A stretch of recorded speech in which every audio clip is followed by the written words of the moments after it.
Bonjour chers élèves. Comme vous le savez, le ministère de l'Éducation nationale a décidé de suspendre les études. Cette suspension ne signifie guère l'instauration de vacances scolaires exceptionnelles. Elle s'inscrit dans le cadre des mesures de prévention visant à limiter la propagation du coronavirus COVID-19. Et pour garantir l'apprentissage pour tous les apprenants, le ministère a mis en place l'enseignement à distance. Merci de me rejoindre pour ce cours de grammaire. Aujourd'hui, je vais vous faire découvrir une nouvelle notion, la négation. Avant de commencer, je vais vous faire un petit rappel des types de phrases. Il y a 4 types de phrases. La phrase déclarative déclare quelque chose. Elle se termine par un point. Exemple, je fais l'école confinée à la maison. Confiné, c'est isolé dans un lieu. La phrase interrogative pose une question.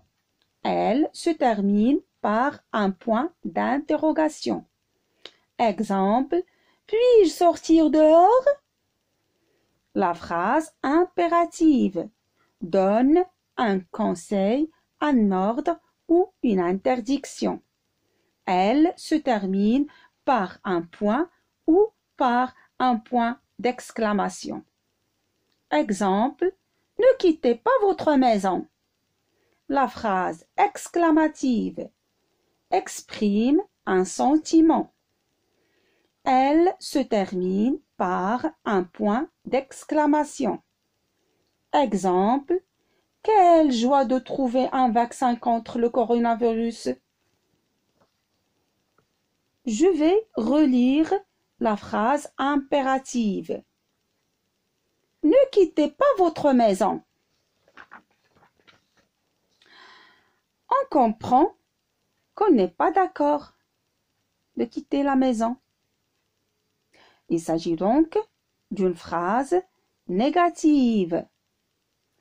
Et pour vous aider à mieux comprendre, je vais vous lire les phrases de la rubrique J'observe et je découvre, page 154. Phrase A. Jalal marche sur le trottoir. Phrase B. Salim ne marche pas sur le trottoir. Phrase C. Un bon conducteur ne roule jamais à grande vitesse. Phrase D. Salima ne brûle plus les feux rouges. Je relis la phrase A. Jalal marche sur le trottoir. C'est une phrase déclarative. Je vais la transformer en phrase interrogative. Est-ce que Jalal marche sur le trottoir? La réponse est oui. Jalal marche sur le trottoir. La phrase dit oui. Elle affirme le fait que Jalal marche sur le trottoir. Il s'agit donc d'une phrase affirmative. La phrase B. Je vais poser la question. Est-ce que Salim marche sur le trottoir? La réponse est non. Salim ne marche pas sur les trottoirs. La phrase dit non. Elle nie le fait que Salim marche sur le trottoir. La phrase est donc négative. Je lis la phrase C. Un bon conducteur ne roule jamais à grande vitesse. C'est une phrase négative. La phrase D.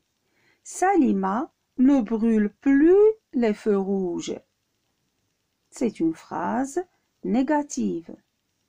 On remarque la présence de deux petits mots qui encadrent le verbe ne pas, ne jamais, ne plus. Il s'agit donc des adverbes de négation. Donc, une phrase peut être à la forme affirmative lorsqu'on veut exprimer que quelque chose est vrai ou pour exprimer son accord.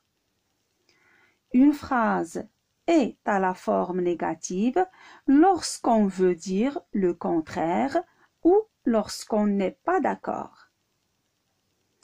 En somme, une phrase affirmative est utilisée pour dire oui. Une phrase négative est utilisée pour dire non.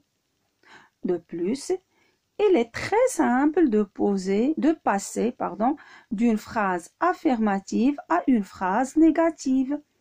Pour cela, il faut simplement ajouter les adverbes de négation, comme ne pas, ne rien, ne jamais, ne personne. Exemple, Jalal marche sur le trottoir. Jalal ne marche pas sur le trottoir. Exemple 1. Amine se lave les mains régulièrement. C'est une phrase affirmative. Je vais ajouter les deux mots de négation. La phrase sera donc Amine ne se lave pas les mains régulièrement.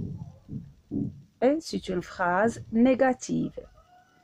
Pour passer d'une phrase négative à une phrase affirmative, il suffit de supprimer les deux mots de négation. Exemple 2. Karim n'a pas fait ses devoirs. Je vais enlever les deux mots de négation et la phrase sera affirmative. Karim a fait ses devoirs. Je lis la règle, je retiens. Une phrase est à la forme affirmative quand elle permet d'affirmer un fait. Oui. Exemple, il conduit bien. À la forme négative quand elle nie un fait. Non. Exemple, il ne conduit pas bien. Une phrase affirmative se met à la forme négative à l'aide des mots ne pas, ne plus, ne jamais, ne rien, ne personne. Les marques de la négation encadrent le verbe dans les temps simples. Exemple, je ne bloque pas la circulation. Encadre l'auxiliaire dans les temps composés. Exemple, je n'ai pas traversé en courant. Se place devant le verbe à l'infinitif. Ne pas se faufiler entre les voitures. Maintenant, on va passer à l'entraînement. On va faire l'exercice numéro 5, page 154. Classe les phrases suivantes dans le tableau. Phrases affirmatives et phrases négatives. Le gendarme dresse le procès-verbal. On ne voit pas les petits mots qui marquent la négation. Donc, il s'agit d'une phrase affirmative. B. Le code de la route n'est pas toujours respecté. On voit clairement la présence des deux adverbes de négation, ne pas. Il s'agit donc d'une phrase négative. On voit ici que les deux mots de négation encadrent l'auxiliaire être. N'est pas. Quand il s'agit d'un temps composé, les deux mots de négation encadrent l'auxiliaire, être ou bien avoir. La phrase c'est ne jamais changer de direction sans utiliser le clignotant. C'est une phrase négative. On voit les deux mots ne jamais. Ne jamais précède un verbe à l'infinitif. Ne jamais changer, le verbe changer à l'infinitif. La phrase D. Le port de la ceinture de sécurité est obligatoire. On ne voit pas des adverbes de négation. Il s'agit donc d'une phrase affirmative qui affirme que le port de la ceinture de sécurité est obligatoire.